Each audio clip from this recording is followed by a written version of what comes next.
You can't escape it, right? The incredible boom in artificial intelligence. It feels like it's going to change everything. But, behind all that digital hype, there's a very physical, very real construction project happening all over the world. And it comes with a hidden cost, one that's being paid by everyday people, sometimes literally in their own backyards. To really understand what this looks like, I want you to meet a guy named Damien. He just bought his first home out in Northern Virginia.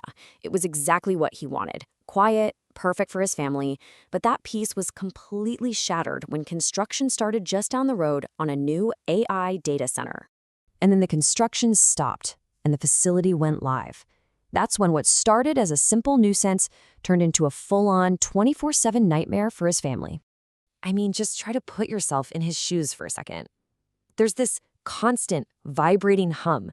It never stops, day or night, literally shaking the walls of his house. His electricity bill suddenly shoots up by 30%. His kids are too scared to even sleep in their own beds because of the noise. And then, as if that's not enough, he finds out they're planning to build 3 more of these things right nearby. This isn't some hypothetical. This is just his life now. It got so bad, Damien had to shell out $20,000. I mean, a small fortune for soundproofing and new windows. All that, just so his kids could get a decent night's sleep. So Damien's story is what this looks like on the ground, for one family. But to really get why this is happening to him and to so many others, we need to zoom out and look at the huge global thing that's driving it all, the AI gold rush. Okay, first, it's really important to get this. These are not your dad's data centers. A traditional data center is kind of like a library. Its main job is to store information and then pull it up when you ask. But an AI data center? That's more like a superpowered smartphone on overdrive, constantly crunching millions of calculations to train algorithms and generate new content. And here's where it gets wild. Because they're doing so much more work, a single server rack built for AI can use up to 20 times more electricity than a traditional one. Yeah, you heard that right.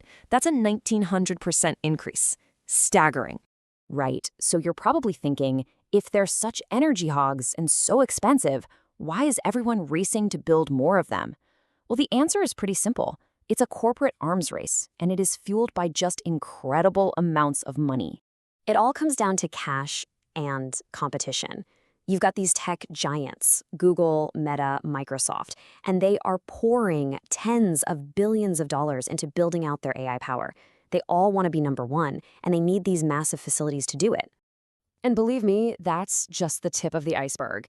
Over the next 5 years, analysts are predicting that a mind-boggling $3 trillion will be invested globally to build out all this AI infrastructure. So all that investment, all that concrete and steel, it has to go somewhere. And it's landing in communities all around the world, which really makes you wonder, what is the real price of all this AI progress? Well, let's start with the power grid. In a place like Virginia, which is a major hub for this stuff, these data centers already consumed nearly a quarter of the entire state's electricity last year. And that demand?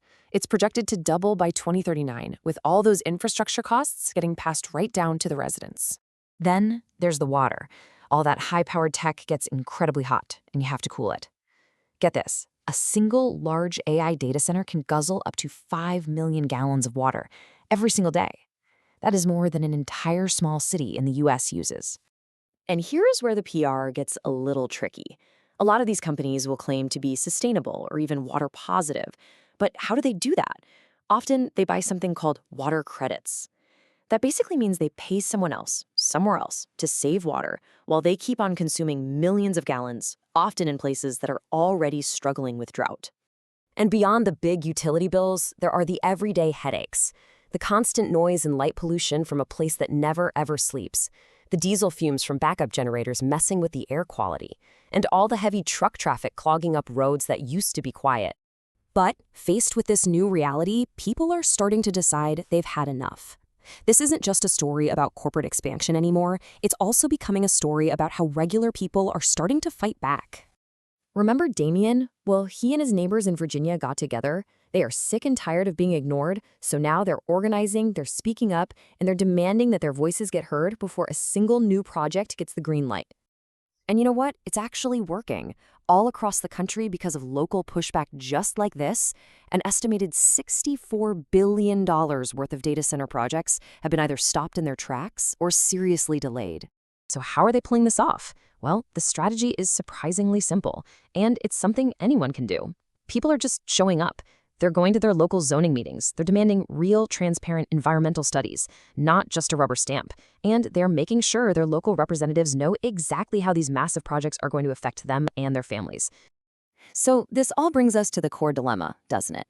It's at the very heart of this AI boom, and it points toward a future that, honestly, a lot of people feel like they never even ask for.